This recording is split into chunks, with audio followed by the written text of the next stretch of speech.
Sejahtera semua. Untuk BM pada hari ini, kamu rujuk kertas PBD muka surat 21 hingga 24. Okey, untuk muka surat 21 ini, lengkapkan peta buih berganda berdasarkan teks. Okey, peta buih berganda kamu mesti ingat ada persamaan dan perbezaan. Perbezaannya cikgu cakap di di tepi, persamaan di tengah. Jadi kalau ikutkan ini ada number. Jadi nombor 2 dan nombor 5 merupakan persamaan. 1, 3, 4 dan 6 adalah perbezaan. Kamu baca teks dan kamu tulis. Okey, itu PBD 21. Kemudian kita lihat PBD 22.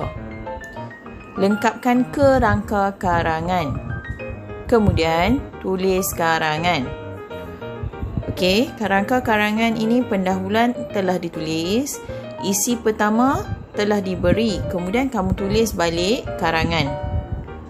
Okey, di sebelah kanan. Kemudian kita tengok isi kedua. Yang pertama diberi mengutip telur-telur puyuh. Okey, yang kedua tidak diberi. Kamu kena fikir sendiri. Jadi yang itu di sebelah kanan nombor 4, pasar tani, di pasar tani. Jadi kamu tulis apa yang sesuainya. Selain itu, Encik Rusdan akan nombor 3 ambil balik isi kedua, mengutip telur-telur puyuh. Telur-telur puyuh itu dash nombor 4 di pasar tani. Okay, kita nak tulis apa itu? Contoh, dikutip lalu dijual di pasar tani. Okey. Isi ketiga tidak diberi. Kamu kena fikir sendiri berdasarkan karangan yang telah diberikan. Apabila umur puyuh mencapai 6 minggu, Encik Rusdan nombor 5. Apa yang sesuai di situ?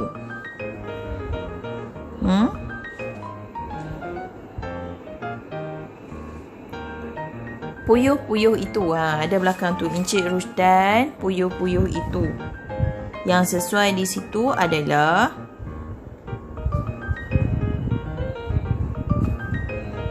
menyembelih. Menyembelih tadi telur dikutip dan dijual.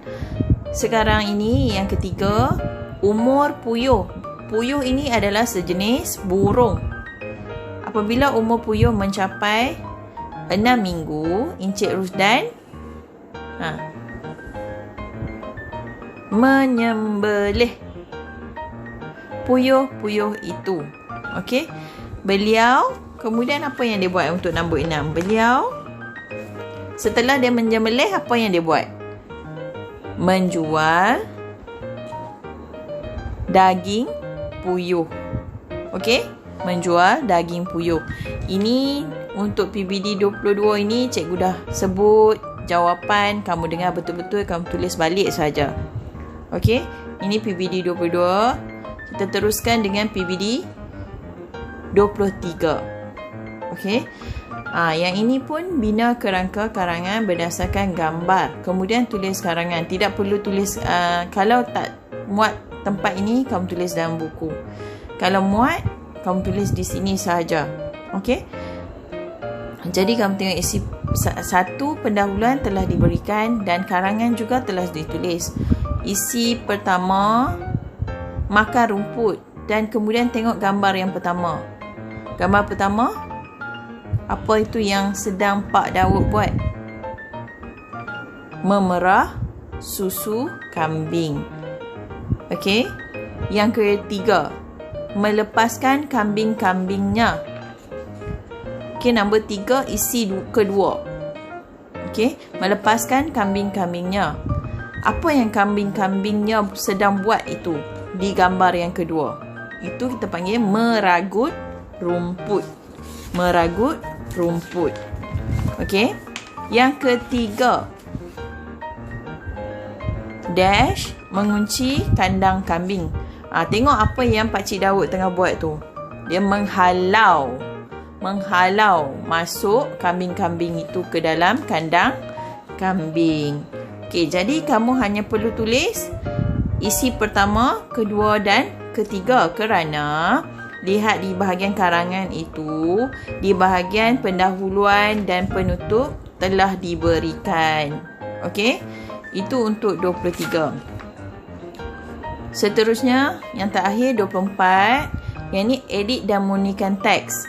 Jadi edit dan murnikan teks ini cari kesalahan dari segi ejaan, tanda baca. Huruf besar, huruf kecil pun termasuk semua. Okey? Lihat betul-betul. Kalau kita cikgu bagi ke sini ada 7 kesalahan. Okey, ada 7 kesalahan. Jadi cikgu harap kamu dapat buat 4 PBD ini sebab jawapan pun cikgu telah sebut. Cikgu harap kamu boleh buat. Kalau kamu ada masalah, terus berhubung dengan cikgu. Bagi tahu cikgu balik. Okey? Sekian, terima kasih dan selamat belajar.